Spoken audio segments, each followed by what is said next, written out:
ताबीरिबा अमदि मिटेंग ताबीरिबा खुदिंगमकपु अहानबमक्तदा अकोंग चानबा थोकसोमना इकाई खुमनजबगा लोइनेना चैनल असिना पुमनमकपु तारामना ओक्चरी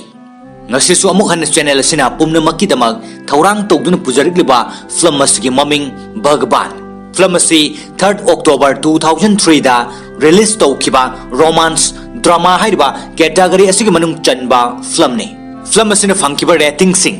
IMDb da 10 gi manungda 7.4 aduga Google user singna 84% gi like tawba adugumlaba film amani film asi nambada changkiba senfam na 70 million aduga film asina tan kiba box office collection gi apunba senfam na 431.1 million film asida maru oina satam langliba sing kharadang pallabada Ras Malhotra gi satam da Amitabh Bachchan Pooja Malhotra gi satam da Hema Malini aduga Alok Ras gi satam dana Salman Khan loinana ngasigi Bhagwan hariba film asibu Manipuri da translate tawbiraklibana haibong makhongdagi aigi marup Akbar Pumnamakbu amuka na ikai khumnazaraga hujik film asigi wari paringda pumnamaki pukning chingsinjari film asi haurakpada Amitabh Bachchan film asidana Ras Malhotra mahakna mayumdagi garden amada ayuki walking tholai aduga mamanaba singa ngahak wari taunaraga mayumda halakpada mahaki nupi Hema Malini film asidana Pooja Malhotra na cha londuna makhoi ani thakminnarami makoi ani yamna nungsinana cha thakminnarba matungda Ras office chatnanaba thorang tawduna thoglai mahaki nupi Pooja na Ras bu thindoroktuna Ras office chatke Ras yamna pukchel chawba misak amani mahangna office aduda mayamgi mateng su tawrami asomdana Pooja machil da murum solami Ras na office tagi phone tawrakte haiduna Ras ti office ta thabak chinduna phone tawrakhidamani Ras office tagi mayum halakpada Pooja na ngairami amasung mapuroiba Ras bu okpiduna changminnaraklami aduga Pooja na hairi ngasidi ai nangonda warawi wahi asi tabada Ras na su ai su nangonda warawi hairakpada Pooja na karigino hangi Ras na hairi ngasigi numit asi nangna karamna kauribano wahi asi tabada Pooja na Ras ki makhutta nungsi na koladuna pusillaga mahakna sem saduna leiriba adu uhali Ras na tunglomdagi khanghaudana lik ama sibirami Ras ki matawdu ubada Pooja yamna haraurami aduga Pooja na nokphet tawraga hairi oh nang ngasigi numit ase kauda boire ko Ras na amuk khumlai holiba sora sibu karamna kaugani nanga thengnadringai nang yaudana hinglaku punsi adudi artha yaudabu punsini adubu nangbu aina phangjakiba numit adudagi aigi thamoigi mihul chongbagi ahobu numine ngasise nangbu phangjakiba numit aduni karamna numit ase aina kaugani wahi asi tabada Pooja yamna harauna Ras ki mathanungda konduna hairi aikhoigi chahi 94 suba luhongba numitke yaifaba numini Pooja gi wahi asi tabada Ras na hairi chahi 94 kamdong na sukhribano khanghaude aidi nangsi munna fajana yengdri nangse kaya da fajarabano ado ngasi aikhoi ani candle light dinner chasi tanja aduda nakandagi Ras ki machanupa mari amasung mahaki mamau amade masu sing laktun leirami aduga makhoi yamna nungsinana faminnarami Ras kuina urudraba macha mamau amade masu sing ubada yamna haraujaki amasung makhoi pumnamak Ras ki 40th wedding anniversary ki celebration da saruk yaki Ras ki mamanaba singsu laktuna saruk yaki Ras amasung Pooja yamna nungsinarami nauriba pakhang leisabigi punsi amagumna Ras amadi Pooja makhoi anigi nungsinaba aduda mamanaba singna Ras amadi Pooja da fagi taunarami asumna anniversary gi thorum ado loisilakpada phone gi ring laktuna Ras na phone ado thangkali aduga wari saba hori Ras na wari loidringai da phone ado Salman Khan na haibadi film asidana Alok Ras na tawrakpani haibasi khangki Ras na isa Alok haina fanba do tabada Pooja phone manakta harauna changlai Ras na Alok ta namaga wari saw haiduna Pooja da phone adu piraga wari sanarami Alok na phone da nungsina mama bu kauduna punsi sangna na da yektana layu haiduna wish piraki Pooja na makha tare Alok nangi lairik tambalo silabanina India da karam kanda thoglakani Alok na khumlai imagi thawjaldagi ai mafam asida achouba thabak amasu phangle adubo ikuidana India da laknanaba honari Pooja na yamna haraujaki aduga khara thuna lao nupi ama thiduna luhongla si haiki Alok na noklaga khumlai नुपीदी अइना खल्लगा थमले नखोइना पामबा पामदबा हाइरो पूजा अमदि राज आलोक की वा अदो ताबदा यामना हराउदुना photo थारउ मिंगना करी कौनो हंगलई आलोक न खुमलई इमा अइना courier दा photo दो ngarang थाख्रबनी हयेंग फावबदा सोइदना यौरक्लनी मिंगना अर्पिता कौई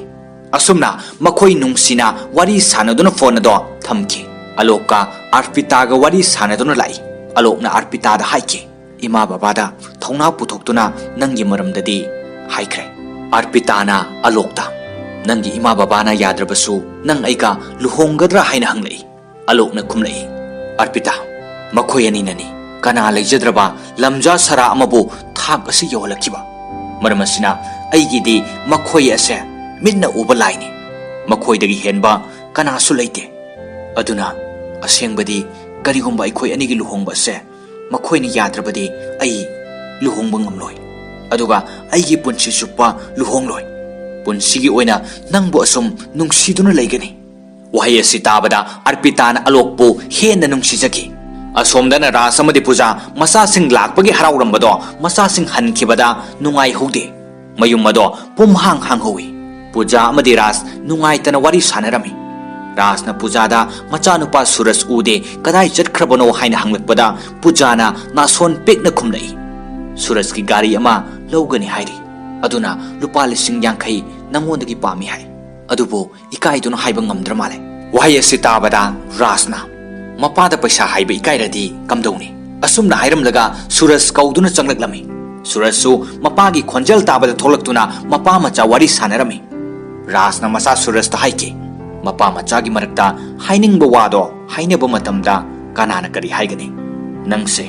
अइगी इचानी अखोइने हिंगलिबसे इसा सिंगिदमक्तनी अखोइ लेरिङै नखोइने वखल वाबा यादे नंग करिसु खंदना दिल्लीदा चलो अइ पैसादो सुइदना थारकलगे मपा मचा सानरिबो वारी अदो पूजासु मनाक्ता लेप्तुना तारमी मथंगी सिंदा राज ऑफिसता ममानबा सिंगल लोन लौबगी मतंगदा वारी सानरमी ममानबना रास्ता लुपा लिसिंग यांखै gi लोन असि लौख्रबदी नंगी अकाउंट करिसु लेहौररोय नंगना फ्यूचर gi करिसु खंदना फंगलकबा पैसा सिंग लोइना सिजनखरबदी रिटायरमेंट मतुंगदा करम तौगनी असुमना हाइरमी रासना मोमो नोक्तुना खुमलई सर इसा सिंगी मिनोक्ता पैसादी करिसु नते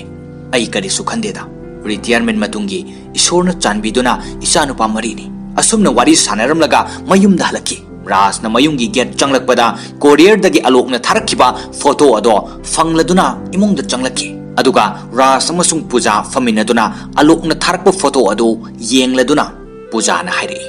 आलोक ना थाक असिदा लेरिबसे नंगी मपालने राज ना अमुक खुमलई अइना नते महाक असे पिकलिङैदगी अचौबा मी अमा ओइगनी खले मदुना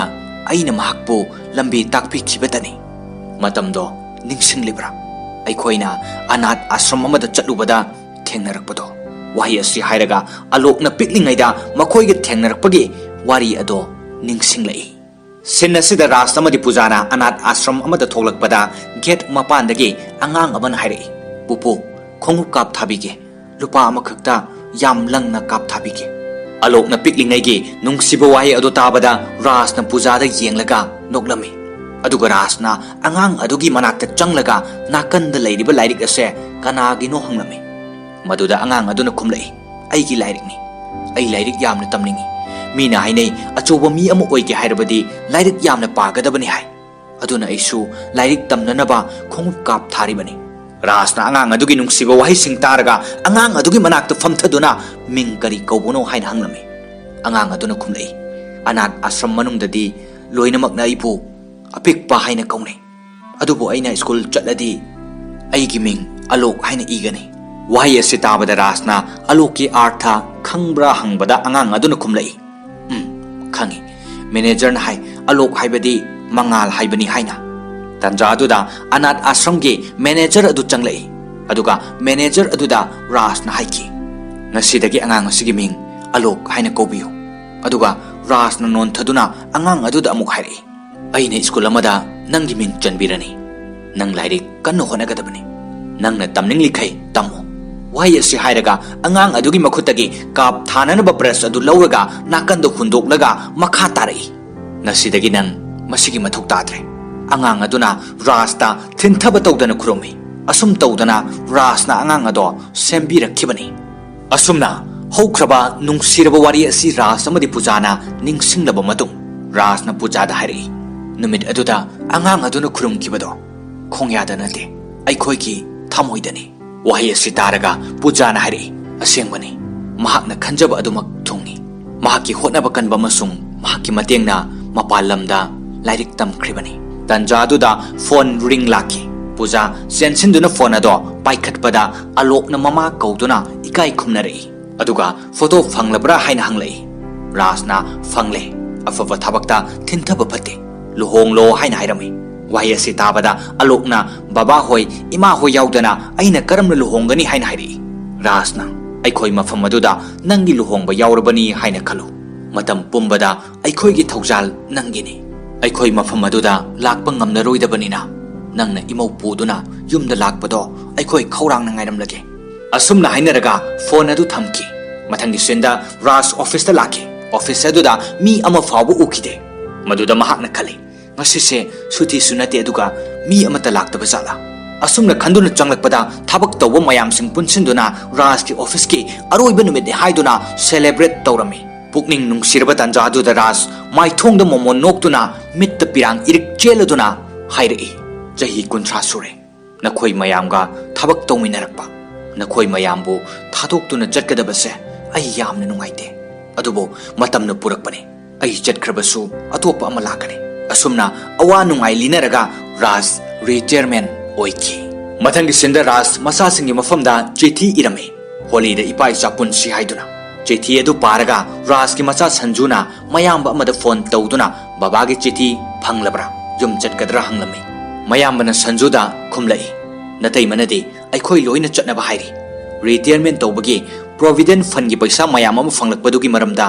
khanabana chumloidra aduga aikhoi punna holi su yaururasi asumna hairami asumna mathangi senda holi numit ki mayam punna holi celebration pangthoknarami aduga celebration adu loiraga numidang punna chak chaminanaba thaurang tawrami tanja aduda machanupa amana Rasta babana aikhoida karino haigani haibado asumna hanglami Rasna aina haidringaida nakhoida karigumba ama hana hange asumna haibada masa sing aduna hangu hairami Rasna masa singda hanglai aikhoidi isa singse matik chaba isa singni haina khale adubu nakhoina di aikhoise matik chaba mama mapa amani haina khandabra sanjuna khumlai malemda leiriba mama mapa singi maraktagi khwaidagi matik chaba mama mapa haibado babaga imagani aikhoise kayada laibak farabano nakhoibo aikhoigi ima baba oina phangjabase Rasna masa singi wa taraga makha tarai adudi wari makha tarase aikhoina chahini fumuktagi tansilakpa singasi karamna niyom chumna sizinnagadage hairabadi punna khanagadabani adubu aikhoi loina leijarabasu mafam amada punna leiba ngamde haukiba khanghaude nakhoise asuk thuna chauduna nasana sagi lambida chatkibase adubu punna leiminnabagi nungaibase adumak lengdana lehogani aikhoidi punna leiminnabagi tanja ado ngaiduna leirakbani hausikti aisu retirement oire jahi nifudagi aikhoina firep logduna lakbani adubu ngasidi nakhoina firep ama lawro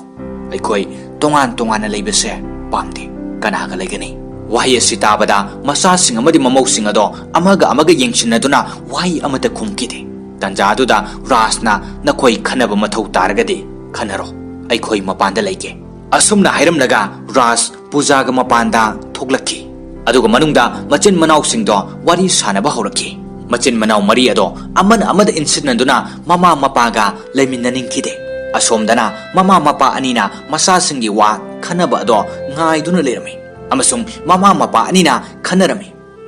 isa singdo khanaramlani amanasu aiga lege amanasu aiga leiminage haiduna adubo masa sing adunadi mama mapa aduga amatta leiminaba pamlamde machin manau sing adu kuina khanaraba matungda asomna leplami babaga imaga tongan thamnarasi makhoi ani tongana leyu haiba yarakloi aduga makhoi ani punna leijage hairakpada haiduna silami masa singna khanaraba matungda mama mapagi manakta laktuna nungsiba saduna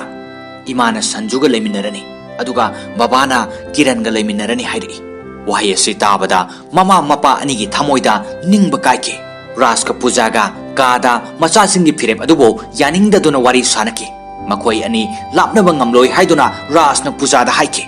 ꯄꯨꯖꯥꯅ ꯃꯤꯠꯇꯒꯤ ꯄꯤ ꯇꯥꯗꯨꯅ ꯔꯥꯖꯇ ꯍꯥꯏꯖꯈꯤ ꯏꯆꯥꯁꯤꯡꯅ ꯂꯦꯞꯂꯤꯕ ꯐꯤꯔꯦꯞ ꯑꯗꯣ ꯂꯥꯟꯅ ꯈꯟꯒꯅꯨ ꯃꯗꯨꯗ ꯔꯥꯖ ꯅꯤꯡꯕ ꯀꯥꯏꯅ ꯌꯥꯔꯛꯈꯤ ꯃꯃꯥꯅ ꯃꯆꯥꯁꯤꯡꯒꯤ ꯐꯤꯔꯦꯞ ꯑꯗꯨꯗ ꯌꯥꯔꯦ ꯍꯥꯏꯕꯗ ꯃꯆꯥꯁꯤꯡꯗꯣ ꯑꯉꯛꯄ ꯑꯣꯏꯈꯤ ꯑꯁꯨꯝꯅ ꯔꯥꯖ ꯑꯃꯗꯤ ꯄꯨꯖꯥ ꯑꯍꯤꯡ ꯇꯨꯝꯗꯅ ꯅꯤꯡꯕ ꯀꯥꯏꯅ ꯀꯞꯈꯤ ꯑꯗꯨꯒ ꯃꯈꯣꯏ ꯑꯅꯤ ꯕꯦꯛꯇ ꯐꯤꯔꯣꯜ ꯍꯥꯞꯇꯨꯅ ꯃꯆꯥꯁꯤꯡꯒ ꯇꯣꯉꯥꯟ ꯇꯣꯉꯥꯟꯅ ꯆꯠꯅꯅꯕ ꯊꯧꯔꯥꯡ ꯇꯧꯔꯝꯃꯤ ꯄꯨꯖꯥꯅ ꯔꯥꯖꯀꯤ ꯇꯥꯏ ꯄꯨꯟꯕꯗꯣ ꯑꯔꯣꯏꯕ ꯑꯣꯏꯅ ꯄꯨꯟꯕꯤꯒꯦ ꯍꯥꯏꯕꯗ ꯔꯥꯖꯅ ꯉꯁꯤꯗꯒꯤ ꯑꯩ ꯑꯃꯨꯛ ꯍꯟꯅ ꯇꯥꯏ ꯄꯨꯜꯂꯔꯣꯏ ꯍꯥꯏꯔꯛꯈꯤ ꯑꯗꯨꯒ ꯆꯠꯅꯅꯕ ꯊꯣꯛꯂꯛꯈꯤ ꯑꯗꯨꯒ ꯄꯨꯖꯥꯅ ꯇꯨꯡꯗ ꯏꯅꯔꯛꯇꯨꯅ ꯔꯥꯖꯕꯨ ꯉꯥꯏꯈꯣ ꯍꯥꯏꯗꯨꯅ ꯀꯥ ꯑꯃꯗ ꯄꯨꯁꯤꯟꯈꯤ ꯑꯗꯨꯒ ꯅꯤꯡꯕ ꯀꯥꯏꯅ ꯃꯤꯠꯂꯨꯗ ꯄꯤꯔꯥꯡ ꯁꯤꯟꯊꯗꯨꯅ ꯍꯥꯏꯔꯛꯂꯝꯃꯤ ꯃꯐꯝꯗꯨꯗ ꯑꯩꯒ ꯄꯨꯟꯅ ꯂꯩꯃꯤꯟꯅꯔꯣꯏꯗꯕꯅꯤꯅ ꯍꯤꯗꯥꯛ ꯃꯇꯝ ꯆꯥꯅ ꯆꯥꯕꯤꯌꯨ ꯋꯥꯍꯩꯁꯤꯡ ꯑꯁꯤ ꯇꯥꯔꯒ ꯔꯥꯖꯅ ꯄꯨꯖꯥꯕꯨ ꯃꯊꯥꯅꯨꯡꯗ ꯅꯨꯡꯁꯤꯅ ꯆꯦꯠꯅ ꯀꯣꯟꯁꯤꯟꯈꯤ ꯃꯄꯥꯟꯗꯒꯤ ꯃꯆꯥꯁꯤꯡꯅ ꯊꯦꯡꯂꯦ ꯆꯠꯂꯁꯤ ꯍꯥꯏꯅ ꯀꯧꯔꯛꯈꯤ ꯅꯤꯡꯕ ꯀꯥꯏꯔꯕ ꯃꯃꯥ ꯃꯄꯥ ꯑꯅꯤꯗꯣ ꯎꯄꯥꯏ ꯑꯃꯠꯇ ꯂꯩꯇꯗꯨꯅ ꯇꯣꯉꯥꯟ ꯇꯣꯉꯥꯟꯅ ꯂꯩꯔꯅꯤ ꯈꯟꯕꯗ ꯌꯥꯝꯅ ꯋꯥꯖꯈꯤ ꯑꯁꯨꯝꯅ ꯃꯈꯣꯏ ꯑꯅꯤ ꯇꯣꯉꯥꯟ ꯇꯣꯉꯥꯟꯅ ꯃꯆꯥꯁꯤꯡ ꯃꯅꯥꯛꯇ ꯂꯩꯅꯈꯤ ꯁꯟꯖꯨꯅ ꯃꯄꯥꯕꯨ ꯄꯨꯗꯨꯅ ꯃꯌꯨꯝꯗ ꯂꯥꯛꯈꯤ ꯃꯌꯨꯝ ꯌꯧꯔꯛꯂꯒ ꯒꯥꯔꯤꯗꯒꯤ ꯀꯨꯝꯊꯕꯗ ꯁꯟꯖꯨꯅ ꯃꯁꯥꯒꯤ ꯕꯦꯒ ꯑꯗꯨ ꯊꯥꯡꯊꯗꯨꯅ ꯆꯪꯈꯤ ꯔꯥꯖ ꯃꯁꯥꯒꯤ ꯑꯔꯨꯝꯕ ꯕꯦꯒ ꯑꯗꯣ ꯄꯨꯗꯨꯅ ꯆꯪꯂꯛꯈꯤ ꯑꯗꯨꯒ ꯔꯥꯖ ꯃꯁꯨ ꯅꯨꯄꯥꯅ ꯀꯥꯗ ꯄꯨꯁꯤꯟꯗꯨꯅ ꯆꯪꯃꯤꯟꯅꯈꯤ ꯑꯁꯣꯝꯗꯅ ꯄꯨꯖꯥ ꯃꯆꯥꯅꯨꯄꯥ ꯑꯍꯟ ꯀꯥꯔꯟꯒꯤ ꯌꯨꯝꯗ ꯄꯨꯗꯨꯅ ꯂꯥꯛꯈꯤ ꯑꯗꯨꯕꯨ ꯌꯨꯝ ꯑꯗꯨꯗ ꯊꯧꯑꯣꯏꯕꯤꯈꯤꯗꯦ ꯔꯥꯖꯅ ꯆꯥꯛ ꯆꯥꯅꯕ ꯍꯥꯏꯗꯨꯅ ꯆꯤꯌꯥꯔꯗ ꯐꯝꯕꯗ ꯁꯟꯖꯨꯒꯤ ꯅꯨꯄꯤꯅ ꯁꯟꯖꯨꯒꯤ ꯐꯝꯐꯝꯅꯤ ꯍꯥꯏꯗꯨꯅ ꯑꯇꯣꯞꯄꯗ ꯐꯝꯍꯟꯈꯤ ꯑꯁꯨꯝꯅ ꯔꯥꯖꯕꯨꯁꯨ ꯌꯨꯝ ꯑꯗꯨꯗ ꯊꯧꯑꯣꯏꯕꯤꯈꯤꯗꯦ ꯔꯥꯖ ꯃꯄꯥꯟꯗ ꯊꯣꯛꯇꯨꯅ ꯄꯨꯖꯥꯗ ꯐꯣꯟ ꯇꯧꯗꯨꯅ ꯋꯥꯔꯤ ꯁꯥꯅꯔꯝꯃꯤ ꯑꯗꯨꯒ ꯑꯋꯥ ꯅꯨꯡꯉꯥꯏ ꯍꯪꯅꯔꯝꯃꯤ ꯄꯨꯖꯥꯅ ꯀꯔꯝ ꯇꯧꯔꯤ ꯍꯪꯂꯛꯄꯗ ꯔꯥꯖꯅ ꯉꯥꯏꯍꯥꯛ ꯂꯩꯔꯒ ꯈꯨꯝꯂꯛꯏ ꯅꯪꯒ ꯑꯩꯒ ꯂꯥꯞꯅꯔꯕ ꯄꯨꯟꯁꯤ ꯑꯁꯤꯕꯨ ꯄꯨꯟꯁꯤꯔꯥ ꯑꯁꯨꯝꯅ ꯃꯈꯣꯏ ꯑꯅꯤ ꯀꯞꯇꯨꯅ ꯋꯥꯔꯤ ꯁꯥꯔꯝꯂꯒ ꯐꯣꯟ ꯑꯗꯨ ꯊꯝꯗꯨꯅ ꯆꯠꯈꯤ ꯃꯊꯪꯒꯤ ꯁꯤꯟꯗ ꯀꯥꯔꯟꯅ ꯆꯥ ꯍꯪꯕꯗ ꯃꯥꯒꯤ ꯅꯨꯄꯤꯅ ꯈꯨꯝꯂꯛꯏ ꯏꯅꯦꯝꯄꯣꯛ ꯑꯁꯤ ꯂꯥꯛꯄꯗꯒꯤ ꯊꯕꯛ ꯁꯨꯕꯤ ꯅꯨꯄꯤ ꯑꯗꯣ ꯆꯦꯟꯈ꯭ꯔꯦ ꯋꯥꯍꯩ ꯑꯁꯤ ꯇꯥꯕꯗ ꯀꯥꯔꯟꯅ ꯏꯃꯥ ꯂꯥꯛꯂꯒ ꯊꯕꯛ ꯁꯨꯕꯤ ꯃꯥꯅ ꯆꯦꯟꯈ꯭ꯔꯤꯕꯗꯤ ꯀꯔꯤꯒꯤꯅꯣ ꯑꯁꯨꯝꯅ ꯍꯪꯕꯗ ꯃꯥꯒꯤ ꯅꯨꯄꯤꯅ ꯑꯃꯨꯛ ꯈꯨꯝꯂꯛꯏ ꯇꯨꯝꯐꯝ ꯂꯩꯇꯕꯗꯒꯤ ꯆꯠꯈ꯭ꯔꯤꯕꯅꯤ ꯑꯁꯨꯝꯅ ꯀꯥꯔꯟ ꯑꯃꯗꯤ ꯃꯍꯥꯛꯀꯤ ꯅꯨꯄꯤꯒ ꯂꯤꯅꯔꯤꯕ ꯋꯥꯔꯤꯁꯤꯡ ꯑꯁꯤ ꯃꯃꯥꯅ ꯆꯥ ꯂꯣꯟꯗꯨꯅ ꯄꯨꯊꯣꯔꯛꯄꯗ ꯇꯥꯔꯝꯃꯤ ꯑꯗꯨꯕꯨ ꯆꯤꯟꯕꯥꯟꯗ ꯃꯣꯃꯣ ꯅꯣꯛꯇꯨꯅ ꯆꯥꯗꯣ ꯄꯨꯊꯣꯛꯇꯨꯅ ꯄꯤꯔꯝꯃꯤ ꯑꯁꯨꯝꯅ ꯑꯋꯥꯕ ꯀꯌꯥꯁꯤ ꯈꯥꯡꯗꯨꯅ ꯄꯨꯖꯥ ꯂꯩꯔꯝꯃꯤ ꯑꯁꯣꯝꯗ ꯁꯟꯖꯨ ꯑꯃꯁꯨꯡ ꯃꯍꯥꯛꯀꯤ ꯅꯨꯄꯤ ꯑꯗꯨꯁꯨ ꯊꯕꯛ ꯆꯠꯄ ꯅꯪꯗ꯭ꯔꯦ ꯍꯥꯏꯗꯨꯅ ꯂꯥꯎꯅꯔꯝꯃꯤ ꯔꯥꯖꯅ ꯃꯈꯣꯏꯒꯤ ꯃꯇꯧꯁꯤꯡ ꯑꯗꯨ ꯎꯔꯒ ꯍꯥꯏꯉꯝ ꯇꯧꯉꯝꯗꯅ ꯈꯪꯗꯕ ꯁꯥꯗꯨꯅ ꯂꯩꯈꯤ ꯑꯁꯨꯝꯅ ꯃꯃꯥꯁꯨ ꯃꯄꯥꯁꯨ ꯃꯆꯥꯁꯤꯡꯅ ꯊꯧꯁꯥꯕꯤꯈꯤꯗꯦ ꯅꯤꯡꯕ ꯀꯥꯏꯅ ꯑꯍꯤꯡ ꯈꯨꯗꯤꯡ ꯆꯥꯛꯅ ꯀꯞꯇꯨꯅ ꯂꯦꯟꯈꯤ ꯄꯨꯖꯥꯅ ꯔꯥꯖꯇ ꯆꯤꯊꯤ ꯑꯃ ꯏꯗꯨꯅ ꯄꯤꯔꯛꯈꯤ ꯆꯤꯊꯤ ꯑꯗꯣ ꯄꯥꯗꯨꯅ ꯔꯥꯖ ꯃꯃꯤꯠꯇ ꯃꯄꯤ ꯇꯥꯈꯤ ꯅꯥꯏꯇꯣꯝ ꯇꯥꯔꯕ ꯔꯥꯖꯅ ꯃꯥꯒꯤ ꯍꯧꯈ꯭ꯔꯕ ꯄꯨꯟꯁꯤꯒꯤ ꯋꯥꯔꯤꯕꯨ ꯅꯤꯡꯁꯤꯡꯗꯨꯅ ꯂꯥꯏꯔꯤꯛ ꯑꯃ ꯏꯒꯦ ꯍꯥꯏꯅ ꯈꯟꯈꯤ ꯑꯗꯨꯒ ꯂꯥꯏꯔꯤꯛ ꯑꯗꯨꯒꯤ ꯃꯃꯤꯡ ꯚꯒꯕꯥꯟ ꯍꯥꯏꯅ ꯊꯣꯟꯈꯤ ꯃꯊꯪꯒꯤ ꯁꯤꯟꯗ ꯄꯨꯖꯥꯅ ꯀꯥꯔꯟꯒꯤ ꯌꯨꯝꯗ ꯃꯁꯨ ꯅꯨꯄꯤ ꯑꯗꯨꯒꯤ ꯂꯤꯆꯠ ꯑꯗꯣ ꯄꯥꯝꯂꯝꯗꯦ ꯃꯁꯨ ꯅꯨꯄꯤ ꯄꯥꯌꯜꯅ ꯃꯌꯨꯝꯗ ꯊꯦꯡꯅ ꯍꯜꯂꯛꯄꯗ ꯄꯨꯖꯥꯅ ꯉꯁꯤꯁꯨ ꯊꯦꯡꯂꯛꯂꯤꯕ ꯀꯔꯤꯒꯤꯅꯣ ꯍꯥꯏꯅ ꯆꯝꯅ ꯍꯪꯂꯨꯕꯗ ꯄꯥꯌꯜꯅ ꯌꯥꯝꯅ ꯁꯥꯎꯗꯨꯅ ꯃꯃꯥꯕꯨ ꯀꯧꯈꯤ ꯇꯟꯖꯥꯗꯨꯗ ꯄꯥꯌꯜꯒꯤ ꯃꯄꯥ ꯀꯥꯔꯟ ꯑꯃꯗꯤ ꯃꯃꯥ ꯊꯣꯛꯂꯛꯇꯨꯅ ꯀꯔꯤ ꯇꯧꯔꯦ ꯍꯪꯕꯗ ꯄꯥꯌꯜꯅ ꯈꯨꯝꯂꯛꯈꯤ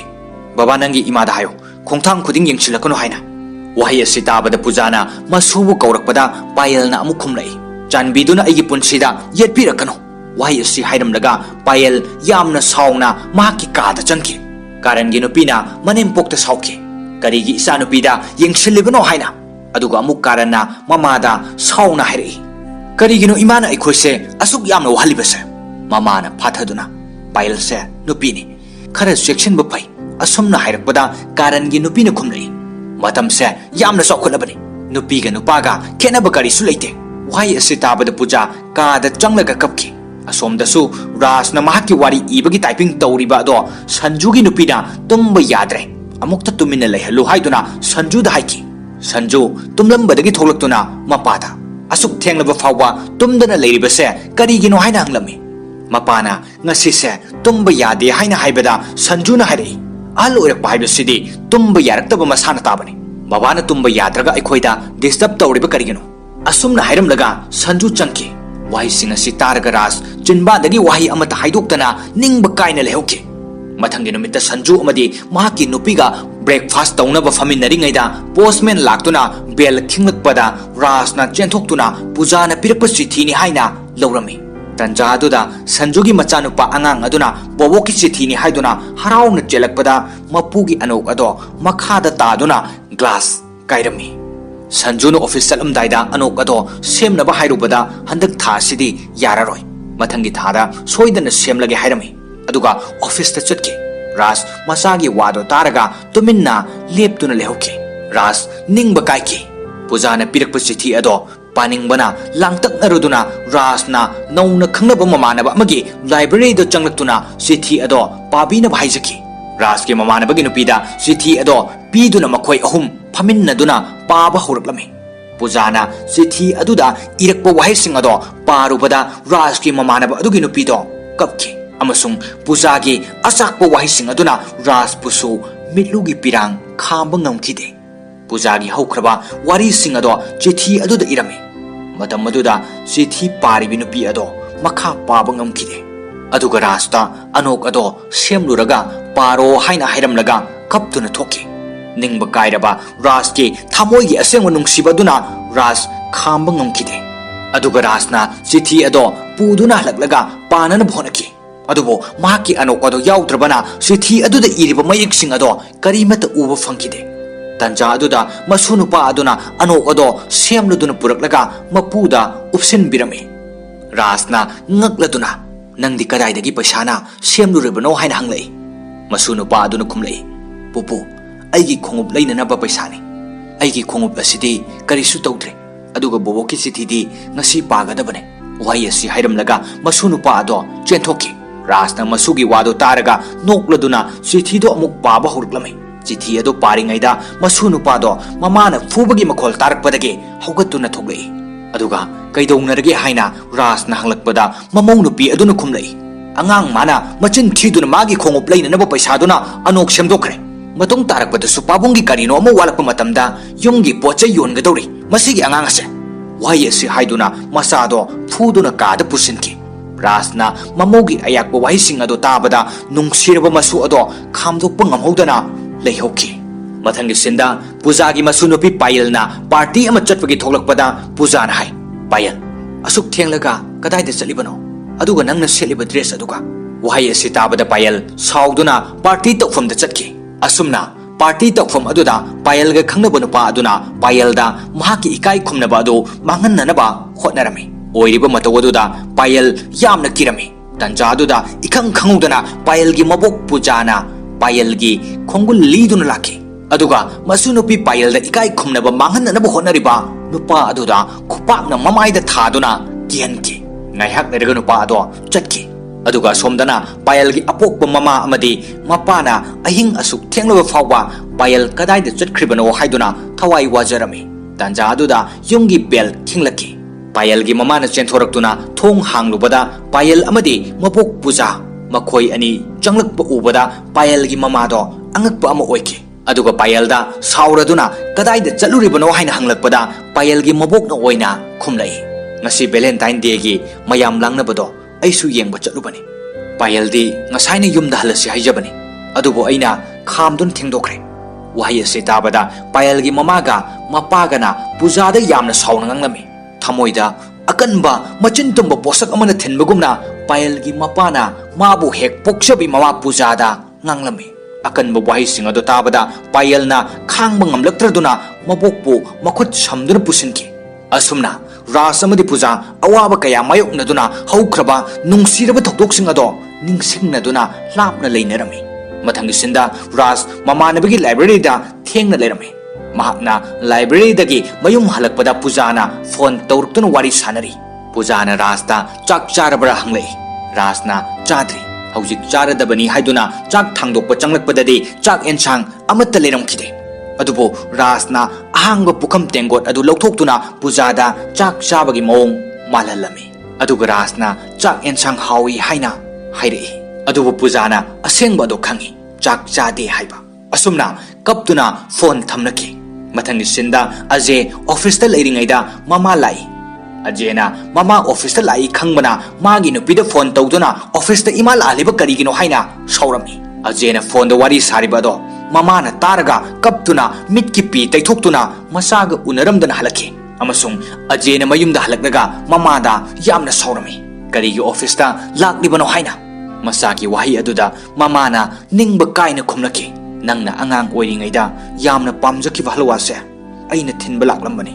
nangi napok numit khudingi aina hobani aduna ngasi se nangi napok numini aduna aina halwa se ngasi hawribani adubu nangdi office ta chatkibana hankre aduna aina nangi office ta piba lakibani adubu ngasidi isabu nungsiba henmankibana aigi iral oiribani wahi asi taraga Ajay amadi mahaki nupido leptuna lehui mathangi senda Raj ki masa atomba karanna mayamba Rohita call tawraktuna hairi tha taruk sure imado amuk nangida thamnana balawru aisu baba lawru gadabani kari khalibano asumna hanglakpada Rohitna yamna matha sana aisu khangde karam tawgani haina khumlei asumna masin manau marina tha taruk mama amadi mapabo thamnana ba haina kiba matamdo yausilaki matam aduda Rajna pujada phone tawduna makhoi ani train station da minute mangarom lepkani maduda thengna si haiki asumna matam kuina unarudraba tungda mikuk kharadang oirabasu unaba fanglani khalubada Raj amadi puja hainingai leitana haraujaki aduga Raj amadi puja chatnanaba thorang tormi Rajna chatnanaba thorang toringaida pikliba masunupa aduna changlaktuna yamna nungaitana hairi pupu mafam asida amuk hana laklano wahi asi masunupana mapugi awabadu yengba ngamdaduna haikiba wahini asumna asakpa kaya leirabasu masusungi nungsibana yum adudagi nungaitana chatnaba taki mathangi sinda train station aduda Rajna pujabu ngaiduna leirami ngaihak leiraga pujasu laktuna train dagi kumthari aduga matam kuina unarudraba matungda thengnaba aduda leiriba mayamado amatta udana Raj amadi puja mathanungda chetna konsinduna kuina unarudrabagi awabado pothajarami aduga Rajna hairi nang yaudana tha taruk lenbase mapok taruk lapna kibugum khale aidi sor honba kaururabani adubu hojik nangbu uruba matung sidadi aigi thamoigi mihulase chongba horagle asumna puja amadi Raj pukmen paumenaraba matungda waiting room da changduna makhoi anigi wedding anniversary celebrate tawrami aduga makhoi ani wari sanaduna station da chatlaga masa singi manakta chatlasi haina puja na hairami Rajna khumlei aikhoi ani asiba haiba aduna kaina hanba natana hojikti aikhoi ani amukana kana amatana lapna hanba ngamlaroi wahi asi tabada pujana Rajta hanglei adudi aikhoi ani kadaida chatuna leigani Rajna makha tarai khongthangna puba maikeida chalasi asumna wari sanaraga lakpada lamkhangda ice cream chaminaduna lakpada car gi showroom mamang amada samlaklami maduda Rajna car amada munna yengjaki maduda pujana kaidorage haina hanglakpada Rajna khumlai aina manglan ama mangjaki madudi car ama leiraga aina thabak halaklaga nanga iga car tongduna chatki khanki adubu manglan tamak oihore isa singi maning thungnana bukhonabada aigi aningbado aremba tahore tanja aduda showroom adugi salesman amana tholaktuna Rajta car adugi maramda hairami aduga car ado test drive tawnana ba hairami asumna salesman aduna kanna haibadagi Rajna car ado khara thoruraga showroom da amuk thojilai salesman aduna car adu lawnana ba kanna hairami adubu Rajna aidi lobang ngamloi haibada salesman aduna sauraduna Rajbu ilaki Raj nupa amada thengjinduna tusingi tawrami nupa ado leithorakpa matamdadi Rajna yokpirakiba macha nupa Alok oiramki Alokna sauraduna salesman aduda khupangna thaduna phurami Alokna Rajbu poksabamag natrabasu minna uba laimakni khanjaribani Alokna mama mapa anida khurumduna hairei baba ima nahan makai kadaida leiruribano matam kuina ima bababu nachana wana thijarakpani adubu phangkide ngasi phawba aina nungtigi phone tawribani ngasidi aina isorgi mafamda nijarubagi mahi phangjare asumna kuina urudraba matungda wari sanaduna Alokna mayumda puduna laki Alokna mayumda changlaklaga mahaki nupi Arpitabu kauduna haire Arpita nahakna nungtigi lachaduna isormakni khanduna khurumjabado ngasidi yumda lagle wahi asi tabada Arpita yamna harauraduna Raj amadi pujagi manakta changlaktuna khurumjarami asumna yamna harauna yum aduda leiminarami ꯑꯍꯤꯡꯗ ꯔꯥꯁ ꯑꯃꯗꯤ ꯄꯨꯖꯥꯅ ꯇꯨꯝꯂꯤꯕ ꯀꯥ ꯑꯗꯨꯗ ꯑꯂꯣꯛ ꯆꯪꯂꯛꯇꯨꯅ ꯃꯈꯨꯌꯥꯗ ꯉꯥꯊꯖꯗꯨꯅ ꯅꯨꯡꯉꯥꯏꯅ ꯂꯩꯔꯝꯃꯤ꯫ ꯃꯇꯧ ꯑꯗꯨ ꯄꯨꯖꯥꯅ ꯎꯔꯗꯨꯅ ꯔꯥꯁ ꯇꯨꯝꯂꯤꯕ ꯑꯗꯨ ꯍꯧꯗꯣꯛꯇꯨꯅ ꯌꯦꯡꯍꯟꯈꯤ꯫ ꯔꯥꯁ ꯑꯃꯗꯤ ꯄꯨꯖꯥꯅ ꯑꯂꯣꯛꯀꯤ ꯃꯇꯧ ꯎꯔꯒ ꯄꯨꯛꯅꯤꯡ ꯌꯥꯝꯅ ꯅꯨꯡꯁꯤꯈꯤ꯫ ꯄꯣꯛꯆꯕ ꯃꯆꯥꯁꯤꯡꯅ ꯊꯑꯣꯏꯕꯤꯗ꯭ꯔꯕꯁꯨ ꯄꯣꯛꯇꯕ ꯃꯆꯥ ꯑꯗꯨꯅ ꯑꯄꯣꯛꯄꯃꯛꯅꯤ ꯈꯟꯗꯨꯅ ꯅꯤꯡꯖꯕ ꯑꯗꯨ ꯎꯕꯗ ꯊꯃꯣꯏ ꯄꯦꯟꯖꯈꯤ꯫ ꯑꯁꯨꯝꯅ ꯑꯌꯨꯛꯀꯤ ꯂꯥꯏ ꯈꯨꯔꯨꯝꯕꯗ ꯑꯂꯣꯛ ꯑꯃꯗꯤ ꯑꯔꯄꯤꯇꯥꯅ ꯔꯥꯁ ꯑꯃꯗꯤ ꯄꯨꯖꯥꯒꯤ ꯐꯣꯇꯣ ꯊꯝꯗꯨꯅ ꯈꯨꯔꯨꯝꯕꯗꯨ ꯔꯥꯁꯀ ꯄꯨꯖꯥꯒꯅ ꯎꯔꯝꯃꯤ꯫ ꯑꯗꯨꯒ ꯃꯈꯥꯗ ꯔꯥꯁꯀ ꯄꯨꯖꯥꯒ ꯐꯤ ꯅꯥꯟꯅ ꯁꯦꯠꯇꯨꯅ ꯀꯨꯝꯊꯔꯛꯏ꯫ ꯑꯔꯄꯤꯇꯥꯅ ꯀꯗꯥꯏꯗ ꯆꯠꯇꯧꯔꯤꯕꯅꯣ ꯍꯪꯕꯗ ꯄꯨꯖꯥꯅ ꯑꯩꯈꯣꯏ ꯆꯠꯂꯒꯦ ꯍꯥꯏꯔꯝꯃꯤ꯫ ꯋꯥꯍꯩ ꯑꯗꯨ ꯇꯥꯕꯗ ꯑꯂꯣꯛꯅ ꯀꯗꯥꯏꯗ ꯆꯠꯇꯧꯔꯤꯕꯅꯣ? ꯌꯨꯝ ꯑꯁꯦ ꯏꯃꯥ ꯕꯕꯥꯒꯤꯅꯤ ꯍꯥꯏꯔꯛꯏ꯫ ꯑꯂꯣꯛꯅ ꯃꯃꯥ ꯃꯄꯥꯗ ꯀꯟꯅ ꯂꯩꯅꯅꯕ ꯍꯥꯏꯖꯈꯤ꯫ ꯑꯗꯨꯒ ꯑꯂꯣꯛꯅ ꯃꯄꯥꯗ ꯀꯥꯔ ꯑꯃ ꯒꯤꯐꯠ ꯑꯣꯏꯅ ꯄꯤꯔꯝꯃꯤ꯫ ꯑꯃꯁꯨꯡ ꯃꯈꯣꯏ ꯄꯨꯟꯅ ꯔꯥꯁꯅ ꯍꯥꯟꯅ ꯂꯩꯔꯝꯕ ꯌꯨꯝ ꯑꯗꯨꯗ ꯆꯠꯇꯕ ꯌꯥꯗꯗꯨꯅ ꯂꯥꯛꯃꯤꯟꯅꯔꯝꯃꯤ꯫ ꯑꯃꯁꯨꯡ ꯔꯥꯁꯀꯤ ꯍꯥꯟꯅꯒꯤ ꯃꯃꯥꯟꯅꯕꯁꯤꯡ ꯎꯅꯗꯨꯅ ꯑꯋꯥ ꯅꯨꯡꯉꯥꯏ ꯍꯪꯅꯔꯤꯉꯩ ꯇꯥꯟꯖꯥ ꯑꯗꯨꯗ ꯂꯥꯏꯕ꯭ꯔꯦꯔꯤꯗ ꯇꯤꯟꯅꯔꯛꯄ ꯔꯥꯁꯀꯤ ꯃꯃꯥꯟꯅꯕꯒ ꯃꯍꯥꯛꯀꯤ ꯅꯨꯄꯤ ꯑꯗꯨꯒꯁꯨ ꯂꯥꯛꯏ꯫ ꯑꯗꯨꯒ ꯔꯥꯁꯀꯤ ꯃꯃꯥꯟꯅꯕ ꯑꯗꯨꯅ ₹10,00,000ꯒꯤ ꯆꯦꯛ ꯑꯃ ꯄꯤꯔꯛꯇꯨꯅ ꯍꯥꯏꯔꯛꯏ, ꯅꯍꯥꯛꯅ ꯏꯔꯝꯕ ꯋꯥꯔꯤ ꯑꯗꯣ ꯂꯥꯏꯔꯤꯛ ꯑꯣꯏꯅ ꯐꯣꯡꯕꯗ ꯂꯥꯏꯔꯤꯛ ꯑꯗꯣ ꯃꯁꯤꯡ ꯌꯥꯝꯅ ꯌꯣꯜꯂꯦ, ꯃꯗꯨꯒꯤ ꯑꯦꯗꯚꯥꯟꯁ ꯄꯤꯔꯛꯄꯅꯤ꯫ ꯋꯥꯍꯩ ꯑꯁꯤ ꯇꯥꯕꯗ ꯔꯥꯁ ꯑꯉꯛꯄ ꯑꯃꯒ ꯂꯣꯏꯅꯅ ꯍꯔꯥꯎꯖꯔꯝꯃꯤ꯫ ꯑꯁꯨꯝꯅ ꯔꯥꯁꯅ ꯏꯔꯝꯕ ꯃꯍꯥꯛꯀꯤ ꯋꯥꯔꯤ ꯑꯗꯣ ꯃꯌꯥꯝꯅ ꯌꯥꯝꯅ ꯄꯥꯝꯅꯔꯝꯃꯤ꯫ ꯑꯁꯣꯝꯗꯅ ꯔꯥꯁꯀꯤ ꯃꯆꯥꯁꯤꯡ ꯑꯃꯗꯤ ꯃꯃꯧꯁꯤꯡ ꯄꯨꯟꯁꯤꯟꯅꯗꯨꯅ ꯋꯥ ꯈꯟꯅꯔꯝꯃꯤ꯫ ꯕꯕꯥꯅ ꯏꯕ ꯂꯥꯏꯔꯤꯛ ꯑꯗꯣ ꯃꯌꯥꯝꯅ ꯌꯥꯝꯅ ꯄꯥꯝꯅꯗꯨꯅ ₹10,00,000ꯁꯨ ꯐꯪꯏ ꯍꯥꯏ, ꯑꯗꯨꯅ ꯑꯩꯈꯣꯏ ꯆꯠꯂꯒ ꯂꯥꯜꯂꯦ ꯍꯥꯏꯖꯔꯨꯁꯤ꯫ ꯑꯁꯨꯝꯅ ꯃꯈꯣꯏ ꯍꯥꯏꯅꯔꯝꯃꯤ꯫ ꯃꯈꯣꯏꯅ ꯈꯟꯅꯔꯤꯕ ꯑꯗꯨ ꯇꯥꯔꯒ ꯔꯥꯁꯀꯤ ꯃꯁꯨꯅꯨꯄꯤ ꯑꯃꯗꯤ ꯃꯁꯨꯅꯨꯄꯥ ꯑꯅꯤꯅ ꯁꯥꯎꯔꯗꯨꯅ ꯍꯥꯏꯔꯛꯏ, ꯅꯈꯣꯏꯅ ꯆꯠꯀꯗꯧꯔꯤꯕ ꯑꯗꯣ ꯄꯨꯄꯨꯒ ꯕꯣꯕꯣꯛꯀꯗ ꯂꯥꯜꯂꯦ ꯍꯥꯏꯕ ꯅꯠꯇꯦ, ꯐꯪꯂꯛꯄ ꯄꯩꯁꯥ ꯑꯗꯣ ꯄꯥꯝꯕꯒꯤꯅꯤ, ꯑꯩꯈꯣꯏꯗꯤ ꯆꯠꯂꯣꯏ꯫ ꯑꯁꯨꯝꯅ ꯍꯥꯏꯔꯝꯂꯒ ꯁꯥꯎꯅ ꯆꯪꯈꯤ꯫ ꯃꯊꯪꯒꯤ ꯁꯤꯟꯗ ꯔꯥꯁꯅ ꯃꯌꯥꯝꯒ ꯎꯅꯗꯨꯅ ꯂꯩꯔꯤꯉꯩ ꯂꯥꯏꯔꯤꯛ ꯑꯗꯨꯕꯨ ꯄꯨꯊꯣꯛꯄ ꯕꯔꯃꯥ ꯀꯧꯕ ꯅꯨꯄꯥ ꯑꯗꯨ ꯂꯥꯛꯇꯨꯅ ꯔꯥꯁꯇ ꯆꯦꯛ ꯑꯃ ꯄꯤꯔꯝꯃꯤ꯫ ꯑꯗꯨꯒ ꯍꯥꯏꯔꯛꯂꯝꯃꯤ, ꯂꯥꯏꯔꯤꯛ ꯑꯁꯦ ꯌꯥꯝꯅ ꯃꯥꯏ ꯄꯥꯛꯂꯦ, ꯑꯗꯨꯅ ꯃꯊꯪꯒꯤ ꯆꯌꯣꯜꯗ ꯄ꯭ꯔꯣꯒ꯭ꯔꯥꯝ ꯑꯃ ꯄꯥꯡꯊꯣꯛꯀꯗꯧꯔꯤ, ꯃꯗꯨꯗ ꯁꯣꯏꯗꯅ ꯂꯥꯛꯄꯤꯌꯨ, ꯑꯗꯨꯒ ꯏꯃꯨꯡꯒꯤ ꯃꯤꯑꯣꯏꯁꯤꯡꯁꯨ ꯄꯨꯕꯤꯔꯛꯎ꯫ ꯃꯊꯪꯒꯤ ꯁꯤꯟꯗ ꯃꯤꯁꯇꯔ ꯕꯔꯃꯥꯅ ꯁꯤꯜꯂꯤꯕ ꯄ꯭ꯔꯣꯒ꯭ꯔꯥꯝ ꯑꯗꯨꯒꯤ ꯁꯤꯟꯅꯤ꯫ ꯃꯐꯝ ꯑꯗꯨꯗ ꯃꯌꯥꯝ ꯇꯤꯟꯗꯨꯅ ꯌꯥꯝꯅ ꯐꯖꯅ ꯁꯤꯟ ꯂꯥꯡꯂꯝꯃꯤ꯫ ꯔꯥꯁꯀꯤ ꯃꯆꯥꯁꯤꯡ ꯑꯃꯁꯨꯡ ꯃꯃꯧꯁꯤꯡꯁꯨ ꯂꯥꯛꯇꯨꯅ ꯃꯈꯣꯏ ꯄꯨꯟꯅ ꯐꯝꯃꯤꯟꯅꯔꯝꯃꯤ꯫ ꯉꯥꯏꯍꯥꯛ ꯂꯩꯔꯒ ꯔꯥꯁ ꯄ꯭ꯔꯣꯒ꯭ꯔꯥꯝ ꯇꯧꯐꯝꯗ ꯆꯪꯂꯛꯂꯝꯃꯤ꯫ ꯃꯗꯨꯗ ꯃꯆꯥꯅꯨꯄꯥꯁꯤꯡ ꯑꯗꯨꯅ ꯃꯄꯥꯕꯨ ꯀꯧꯕꯗ ꯎꯔꯝꯗꯅ ꯁ꯭ꯇꯦꯖꯇ ꯀꯥꯈꯠꯇꯨꯅ ꯐꯝꯈꯤ꯫ ꯄ꯭ꯔꯣꯒ꯭ꯔꯥꯝ ꯑꯗꯨ ꯍꯧꯔꯛꯄꯗ ꯃꯤꯁꯇꯔ ꯕꯔꯃꯥꯅ ꯍꯥꯏꯔꯛꯏ, ꯚꯒꯕꯥꯟ ꯍꯥꯏꯔꯤꯕ ꯂꯥꯏꯔꯤꯛ ꯑꯁꯤ ꯃꯤꯁꯇꯔ ꯔꯥꯁ ꯃꯜꯍꯣꯇ꯭ꯔꯥꯒꯤ ꯋꯥꯔꯤꯅꯤ, ꯑꯗꯨꯕꯨ ꯂꯥꯏꯔꯤꯛ ꯑꯁꯤꯒꯤ ꯅꯨꯡꯒꯤ ꯋꯥꯔꯣꯜ ꯇꯥꯗ꯭ꯔꯤꯉꯩꯗ ꯃꯍꯥꯛꯀꯤ ꯃꯆꯥꯅꯨꯄꯥꯕꯨ ꯁ꯭ꯇꯦꯖꯇ ꯀꯧꯈꯠꯆꯔꯤ, ꯂꯣꯏꯅꯅ ꯃꯍꯥꯛꯅ ꯃꯍꯥꯛꯀꯤ ꯕꯕꯥꯒꯤ ꯃꯔꯝꯗ ꯋꯥꯍꯩ ꯈꯔꯗꯪ ꯊꯝꯕꯤꯅꯅꯕ ꯅꯤꯡꯁꯤꯡꯖꯔꯤ꯫ ꯋꯥꯍꯩ ꯑꯁꯤ ꯇꯥꯕꯗ ꯔꯥꯁꯀꯤ ꯃꯆꯥꯅꯨꯄꯥ ꯑꯍꯜ ꯑꯗꯨꯅ ꯁꯦꯝ ꯁꯥꯗꯨꯅ ꯁ꯭ꯇꯦꯖꯇ ꯊꯣꯛꯂꯛꯅꯅꯕ ꯍꯧꯒꯠꯂꯛꯈꯤ꯫ ꯇꯥꯟꯖꯥ ꯑꯗꯨꯗ ꯃꯤꯁꯇꯔ ꯕꯔꯃꯥꯅ ꯃꯈꯥ ꯇꯥꯔꯛꯏ, ꯃꯍꯥꯛꯀꯤ ꯃꯆꯥ ꯑꯗꯨꯗꯤ ꯃꯤꯁꯇꯔ ꯑꯂꯣꯛ, ꯆꯥꯟꯕꯤꯗꯨꯅ ꯊꯣꯛꯄꯤꯔꯛꯅꯕ ꯍꯥꯏꯖꯔꯤ꯫ ꯋꯥꯍꯩ ꯑꯁꯤ ꯇꯥꯕꯗ ꯑꯂꯣꯛ ꯑꯉꯛꯄ ಮಿꯠꯌꯦꯡꯒ ꯂꯣꯏꯅꯅ ꯃꯄꯥꯗ ꯌꯦꯡꯖꯔꯝꯃꯤ꯫ ꯃꯗꯨꯗ ꯔꯥꯁꯅꯁꯨ ꯃꯉꯛ ꯅꯣꯝꯂꯗꯨꯅ ꯀꯧꯔꯛꯈꯤ꯫ ꯑꯁꯨꯝꯅ ꯑꯂꯣꯛꯅ ꯁ꯭ꯇꯦꯖꯇ ꯀꯥꯔꯛꯇꯨꯅ ꯃꯄꯥꯒꯤ ꯃꯔꯝꯗ ꯍꯥꯏꯔꯛꯂꯝꯃꯤ꯫ ꯃꯌꯥꯝꯅ ꯍꯥꯏꯅꯩ, ꯑꯩꯈꯣꯏꯕꯨ ꯁꯦꯝꯕꯤꯕ ꯃꯄꯨꯗꯤ ꯁꯛ ꯎꯗꯦ ꯍꯥꯏꯅ, ꯑꯗꯨꯕꯨ ꯑꯩꯗꯤ ꯃꯌꯥꯝꯗ ꯊꯃꯣꯏ ꯁꯦꯡꯅ ꯍꯥꯏꯕ ꯉꯝꯒꯅꯤ ꯃꯗꯨꯗꯤ ꯑꯩꯕꯨ ꯁꯦꯝꯕꯤꯔꯛꯄ ꯃꯄꯨ ꯃꯍꯥꯛꯇꯣ ꯑꯩꯒꯤ ꯃꯤꯠꯅ ꯎꯕ ꯐꯪꯏ ꯍꯥꯏꯅ꯫ ꯃꯍꯥꯛ ꯑꯗꯣ ꯀꯅꯥꯁꯨ ꯅꯠꯇꯦ, ꯑꯩꯒꯤ ꯕꯕꯥ ꯑꯁꯤꯅꯤ, ꯑꯩꯗꯤ ꯂꯝꯖꯥ ꯁꯔꯥꯅꯤ꯫ ꯑꯩꯅ ꯀꯩꯗꯧꯅꯨꯡꯗ ꯑꯩꯒꯤ ꯑꯁꯦꯡꯕ ꯏꯃꯥ ꯕꯕꯥꯕꯨ ꯎꯕ ꯐꯪꯈꯤꯗ꯭ꯔꯤ, ꯑꯗꯨꯒ ꯑꯩꯅ ꯃꯈꯣꯏꯒꯤ ꯅꯨꯡꯁꯤꯕꯁꯨ ꯐꯪꯈꯤꯗ꯭ꯔꯤ꯫ ꯑꯗꯨꯕꯨ ꯍꯧꯖꯤꯛ ꯑꯩꯒꯤ ꯏꯃꯥ ꯕꯕꯥ ꯂꯩꯔꯝꯂꯕꯁꯨ ꯃꯥꯡꯗ ꯎꯕꯤꯔꯤꯕ ꯑꯩꯒꯤ ꯕꯕꯥ ꯑꯁꯤꯅ ꯅꯨꯡꯁꯤꯕꯤꯔꯤꯕ ꯑꯁꯤꯒꯨꯝꯅ ꯃꯈꯣꯏꯅ ꯑꯁꯨꯛ ꯌꯥꯝꯅ ꯅꯨꯡꯁꯤꯕꯤꯕ ꯉꯝꯂꯣꯏ꯫ ꯉꯁꯤ ꯑꯩꯅ ꯕꯕꯥꯗꯒꯤ ꯐꯪꯂꯤꯕ ꯅꯨꯡꯁꯤꯕ ꯑꯁꯦ ꯑꯩꯅ ꯕꯕꯥꯗꯒꯤ ꯑꯩꯒꯤ ꯑꯅꯤꯡꯕ ꯈꯨꯗꯤꯡꯃꯛ ꯑꯗꯣ ꯊꯨꯡꯈ꯭ꯔꯦ꯫ ꯃꯔꯝ ꯑꯁꯤꯅ ꯑꯩ ꯀꯔꯤꯁꯨ ꯅꯤꯕ ꯉꯝꯂꯔꯣꯏ, ꯑꯗꯨꯕꯨ ꯑꯩꯅ ꯏꯁꯣꯔ ꯃꯍꯥꯛꯇꯒꯤ ꯑꯣꯏꯅ ꯅꯤꯖꯒꯅꯤ, ꯃꯗꯨꯗꯤ ꯑꯩꯒꯤ ꯕꯕꯥꯕꯨ ꯃꯄꯣꯛ ꯈꯨꯗꯤꯡꯃꯛꯇ ꯑꯩꯒꯤ ꯑꯁꯨꯃꯛ ꯑꯣꯏꯍꯟꯕꯤꯌꯨ ꯍꯥꯏꯅ꯫ ꯃꯁꯤꯒꯤ ꯑꯇꯣꯞꯄꯗ ꯑꯩ ꯀꯔꯤꯁꯨ ꯄꯥꯝꯗꯦ꯫ ꯋꯥꯍꯩꯁꯤꯡ ꯑꯁꯤ ꯑꯂꯣꯛꯅ ꯃꯤꯠꯇꯒꯤ ꯄꯤ ꯁꯤꯟꯊꯗꯨꯅ ꯊꯃꯣꯏ ꯁꯦꯡꯅ ꯍꯥꯏꯔꯝꯂꯒ ꯁ꯭ꯇꯦꯖꯇꯒꯤ ꯀꯨꯝꯊꯈꯤ꯫ ꯔꯥꯁꯅ ꯑꯃꯨꯛ ꯊꯣꯛꯂꯛꯇꯨꯅ ꯋꯥ ꯉꯥꯡꯕ ꯍꯧꯔꯛꯂꯝꯃꯤ꯫ ꯃꯌꯥꯝ, ꯍꯧꯖꯤꯛ ꯑꯂꯣꯛꯅ ꯍꯥꯏꯔꯤꯕꯁꯤꯡ ꯑꯗꯨꯅ ꯃꯄꯥ ꯑꯩꯕꯨ ꯋꯥꯡꯅ ꯊꯥꯡꯒꯠꯄꯤꯈ꯭ꯔꯦ꯫ ꯑꯩꯅ ꯃꯥꯒꯤꯗꯃꯛꯇ ꯇꯧꯕꯤꯈꯤꯕꯗꯤ ꯈꯔꯇꯅꯤ꯫ ꯑꯂꯣꯛꯅ ꯑꯩꯕꯨ ꯊꯥꯒꯠꯄꯤꯔꯝꯕꯁꯦ ꯃꯍꯥꯛꯅ ꯃꯄꯥ ꯑꯩꯕꯨ ꯌꯥꯝꯅ ꯅꯨꯡꯁꯤꯖꯕꯒꯤꯅꯤ꯫ ꯑꯩꯗꯤ ꯂꯥꯏꯔꯤꯛ ꯏꯕ ꯑꯏꯕ ꯑꯃꯁꯨ ꯅꯠꯇꯦ, ꯑꯩꯗꯤ ꯆꯨꯝꯅ ꯑꯩꯒꯤ ꯄꯨꯟꯁꯤꯅ ꯄꯨꯕ ꯂꯝꯕꯤꯗꯨꯒꯤ ꯋꯥꯔꯤ ꯏꯖꯈꯤꯕꯅꯤ꯫ ꯃꯁꯤꯒꯤ ꯂꯥꯏꯔꯤꯛ ꯑꯁꯤꯗ ꯏꯔꯤꯕꯁꯤ ꯍꯧꯈ꯭ꯔꯕ ꯃꯇꯝ ꯑꯃꯗꯤ ꯂꯥꯛꯀꯗꯕ ꯃꯇꯝ ꯑꯅꯤ ꯑꯁꯤꯒꯤ ꯃꯔꯛꯇ ꯂꯩꯅꯔꯤꯕ ꯋꯥꯔꯤꯅꯤ꯫ ꯃꯁꯤꯒꯤ ꯂꯥꯏꯔꯤꯛ ꯑꯁꯤ ꯃꯤ ꯑꯃꯒ ꯃꯤ ꯑꯃꯒꯒꯤ ꯃꯔꯛꯇ ꯑꯇꯦꯛꯄ ꯊꯣꯡ ꯑꯃꯅ ꯄꯟꯊꯨꯡ ꯂꯩꯍꯟꯗꯕ ꯋꯥꯔꯤꯅꯤ꯫ ꯃꯁꯤꯒꯤ ꯂꯥꯏꯔꯤꯛ ꯑꯁꯤ ꯁꯣꯟꯊꯔꯛꯂꯕ ꯂꯦꯡꯖꯨꯝꯗ ꯏꯆꯥꯁꯤꯡꯅ ꯇꯣꯡꯗꯨꯅ ꯁꯥꯟꯅꯕꯒꯤ ꯋꯥꯔꯤꯅꯤ ꯍꯧꯖꯤꯛꯀꯤ ꯃꯇꯝ ꯑꯁꯦ ꯑꯉꯛꯄꯅꯤ ꯑꯋꯥꯡꯕꯗ ꯀꯥꯅꯤꯡꯉꯤ ꯍꯥꯏꯗꯨꯅ ꯀꯩꯔꯥꯛ ꯊꯥꯔꯒ ꯃꯐꯝꯗꯨ ꯌꯧꯔꯒ ꯀꯩꯔꯥꯛ ꯑꯗꯨꯒꯤ ꯃꯒꯨꯟ ꯈꯪꯗꯅ ꯑꯇꯦꯛ ꯑꯀꯥꯏ ꯃꯔꯛꯇ ꯊꯝꯅꯔꯤ ꯃꯄꯥ ꯑꯃ ꯍꯥꯏꯕꯁꯦ ꯑꯆꯧꯕ ꯎꯒꯤ ꯃꯔꯥꯅꯤ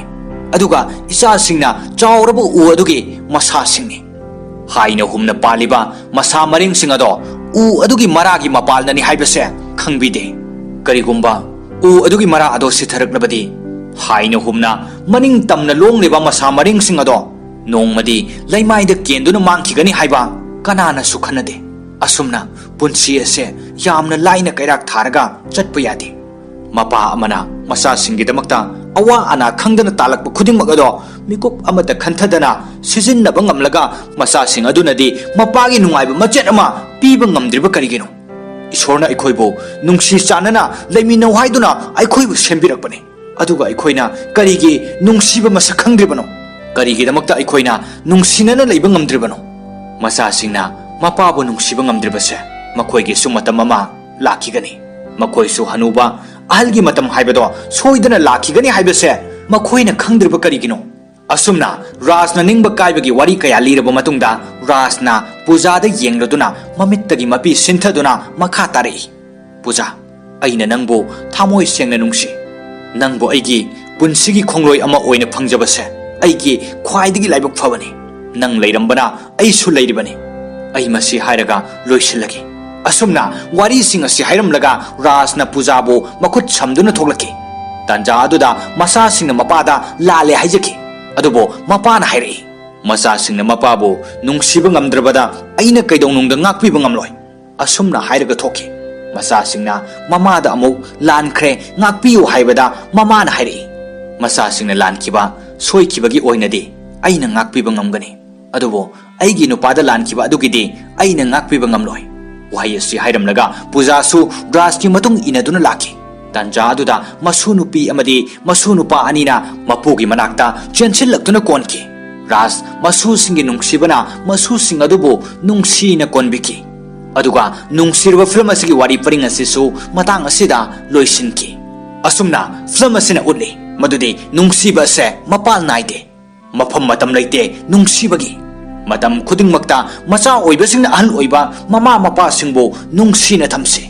ꯃꯇꯝ ꯄꯨꯝꯕꯗ ꯑꯩꯈꯣꯏ ꯈꯨꯗꯤꯡꯃꯛ ꯅꯨꯡꯁꯤꯅꯅ ꯑꯃꯠꯇ ꯑꯣꯏꯅ ꯂꯩꯃꯤꯟꯅꯁꯤ ꯍꯥꯏꯔꯤ ꯇꯦꯜꯂꯕ ꯃꯇꯝꯒꯤ ꯃꯅꯨꯡꯗ ꯅꯨꯡꯉꯥꯏꯔꯕ ꯑꯦꯛꯁꯄ꯭ꯂꯦꯅꯦꯁꯟ ꯑꯃ ꯄꯨꯗꯨꯅ ꯂꯥꯛꯆꯒꯦ